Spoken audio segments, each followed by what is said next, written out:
Rav Biederman brings a verse from the plague of hail, which shows that something different is happening here in this plague, right? Something which could easily be overlooked because of just the magnificence of these incredible plagues, but it's important. It's different from the other plagues. Here's what it says. This time tomorrow I will rain down a very heavy hail, such as has not been in Egypt from the day it was founded until now. Therefore, order your livestock and everything you have in the open brought under shelter. Every human and beast that is found outside, not having been brought indoors, shall perish when the hail comes down upon them. This is the words of Moshe to Pharaoh and to the Egyptian people. That's what he said.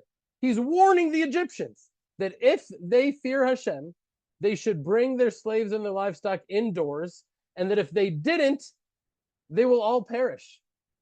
If anything, it sounds like perhaps the biblical precedent for Israel's policy of knocking and warning the enemies to evacuate before an attack, this thing that Israel does. But this is different because a big part of when Israel does that sort of knock warning thing today, I think it has to be from, at least partially from the desire to virtue signal, right? Like we're the Israel Defense Forces. It's just that name has started. I used to be proud of that when I was a kid. Israel Defense. What other country has defense forces? Their army is called the Defense Forces. We're the Israeli army. We're the Israel Defense, Israeli forces. It's just so, we have to no, we're only defend. There's something really just ninny about it, especially in the region that we're in right now. It's suicide. And we're so ridiculously over the top humanitarian that it really ceases being humanitarian at all.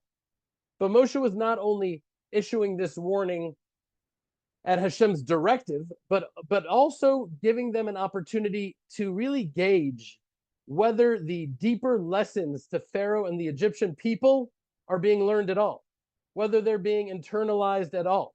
They wanted to gauge if they're learning their lesson from these crazy nature-defying miracles. There were those that listened and brought their animals in, as we see. Those among Pharaoh's courtiers who feared Hashem's word brought their slaves and livestock indoors to safety. But those who did not put his heart to the word of Hashem left their slaves and livestock in the open. Yes, some did, but we know that it was almost no one heeded Moshe's warning and brought in their slaves and their animals, and they suffered a devastating loss, psychological, emotional, financial. They'd pretty much lost everything. And so the question is, how could they not have been afraid? How could they not have listened to Moshe after 6 devastating, nature-defying miracles had been inflicted upon them, the entire country, all of which Moshe predicted with exacting precision, accuracy? How could they not have listened? And I think the answer is within the verse. It says, those who do not put their hearts to Hashem. They didn't put their hearts to Hashem, meaning that it's possible to see the world around us and to physically see the hand of God. It's possible for us to honestly look with our own eyes and see the hand of God, but without true intentionality and focus and reflection and spiritual work, all of it, no matter how powerful and clear and obvious and compelling it is, all of it can simply just stay in this cerebral abstraction. I've quoted in this fellowship before the words from Maimonides. Maimonides says that the greatest distance in the world is the distance between your head and your heart. That it's possible to know something intellectually, but internalizing that truth is a whole nother world. That's why the Torah tells us that we are in this world to accomplish, as the book of Deuteronomy tells us. It's one of my favorite verses. We've done it 1,000 times. We'll do it 1,000 more. V'yadata hayom v'ashavot elvavecha, she'Hashem hu Elohim.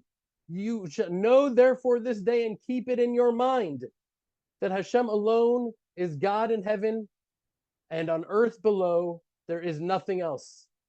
You shall know in your head, v'hashavot elvavecha. V'hashavot means you should pull it down. You should internalize it into your essence, that Hashem is the all that there is. There's no other. And bringing that truth from your head to your heart takes work and prayer and reflection and honesty.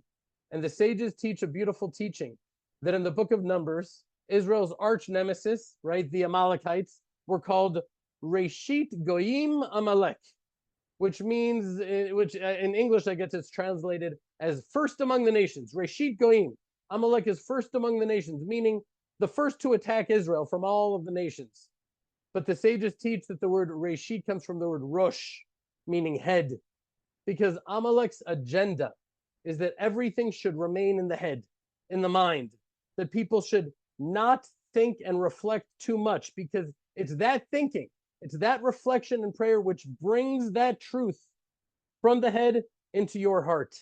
And that, Amalek doesn't mind Israel having an abstract belief in God, but a faith and a trust that is internalized into our essence, that is the antithesis of what they can endure in this world. That's what they're here to destroy. And Amalek's main battle is to prevent the truth from entering the hearts of the nation of Israel and manifesting before all of mankind. Let's always remember, my friends, that the wars of this world are all spiritual. What we're seeing with our physical eyes is this worldly manifestation of what is in truth a war on a much higher dimension.